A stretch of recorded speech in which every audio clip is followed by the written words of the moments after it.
जिल्हा व सत्र न्यायाधीशांनी सरकारी कामात अडथळा आणल्यानंतर माजी आमदार रमेश कदम आणि शिवसेनेचे उपनेते शरद कोळी यांच्यासह 74 जणांवर 1 महिना कारावासाची शिक्षा सुनावल्यानंतर शिवसेना उद्धव बाळासाहेब ठाकरे पक्षाचे धडाकेबाज उपनेते शरद कोळी यांनी या प्रकरणात आम्हाला जामीन मिळाला असल्याचं सांगितलं असून केवळ पोलिसांना हाताशी धरून सत्ताधारी मंडळींनी अशा प्रकारचं षडयंत्र रचून लोकशाहीच्या मार्गाने केले जाणारं आंदोलन आणि आंदोलकांना जर अशा प्रकारे सजा होणार असेल तर इथून पुढच्या काळामध्ये सर्वसामान्य माणसांचा कायद्यावरचा विश्वास उडून जाईल आणि रस्त्यावर उतरण्यासाठी कुणीच तयार होणार नाही असंही त्यांनी सांगितलं। परंतु एखाद्या चुकीच्या कामाच्या विरोधात रस्त्यावर उतरणं न्यायालयाच्या नियमानुसार योग्यच आहे आणि त्यामुळेच सत्याच्या विरोधात लढत असताना आम्हाला कितीही त्रास झाला तरीसुद्धा आम्ही शेवटच्या श्वासापर्यंत रस्त्यावर उतरणारच, संघर्ष करणारच असा इशारा प्रसार माध्यमाशी बोलताना उपनेते शरद कोळी यांनी दिला आहे।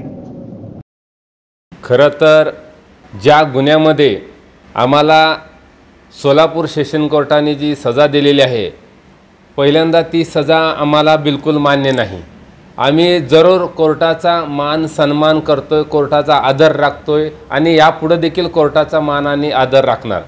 परंतु जी गुन्हाच आम्ही केलेला नाही त्या गुन्ह्यात आम्हाला सजा जर सुनावत असेल तर ते आम्ही कधीही मान्य करणार नाही। त्या विरोधात आम्ही हायकोर्टामध्ये दाद मागतोय। 2015 साली आंदोलन केलं होतं, त्या आंदोलनाची परवानगी होती। ते आंदोलन करत असताना आंदोलन कायद्याच्या चाकुरीत राहून केलेलं होतं, परंतु काही विरोधकांनी जाणून बुजून पोलीस यंत्रणेला हाताशी धरून आणि विरोधकाच्या सांगण्यावरून पोलिसांनी आमच्यावरती खोटे गुन्हे दाखल केलं आणि त्या खोट्या गुन्ह्याच्या आधारे आम्हाला सेशन कोर्टामध्ये 1 महिन्याची सजा झाली आणि 2000 रुपये दंड।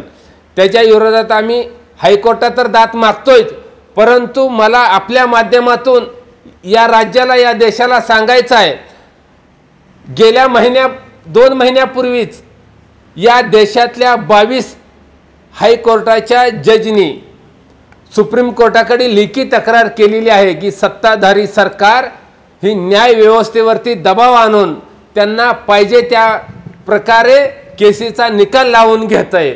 मग आम्हाला शंका आहे की जसं हायकोर्टाने सुप्रीम कोर्टावर तक्रार केली त्याप्रमाणेच आम्हाला खोट्या केसेसमध्ये सजा झाली का काय असे आम्हाला शंका वाटते आणि म्हणून आम्ही हायकोर्टात त्याची दाद मागतोय।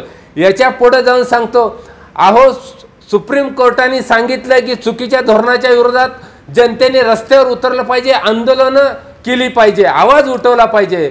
मग आम्ही जर चुकीच्या धोरणाच्या विरोधात आवाज उठवत असतो, आंदोलन करत असून त्या आंदोलनाच्या केसेमध्ये जर आमच्यासारख्या सामाजिक कार्यकर्त्यांना जर सजा लागत असेल तर उद्या चुकीच्या धोरणाच्या विरोधात आवाज कोण उठवणार? लोकांच्या, जनतेच्या मनामध्ये भीती निर्माण होईल की बाबा चुकीच्या धोरणाच्या विरोधात आवाज उठवल्यानंतर विरोधक पोलीस यंत्रणेला हाताशी धरून खोटे गुन्हे दाखल करतात आणि आपल्याला सजा लावली जाते। त्याच्यामुळं 2 नंबर चुकीच्या गोष्टीच्या विरोधात, काळ्या धंद्याच्या विरोधात कुणीही आवाज उठवणार नाही।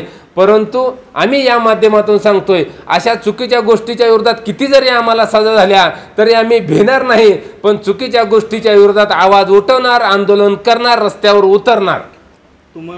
आम्हाला माननीय सेशन कोर्टाने 1 महिन्याची सजा दिल्यानंतर 1 महिन्याच्या सजेला लगेच जामीन आहे। त्याप्रमाणे सेशन कोर्टाने आम्हाला जामीन मंजूर केलेला आहे, त्याबद्दल सेशन कोर्टाचा देखील आम्ही आभार व्यक्त करतो। परंतु या निर्णयाच्या विरोधात आम्ही हायकोर्टामध्ये उद्याच्याला याचिका दाखल करतोय। हायकोर्टामध्ये या निकालाच्या विरोधात आम्ही हायकोर्टात जाणार आहोत।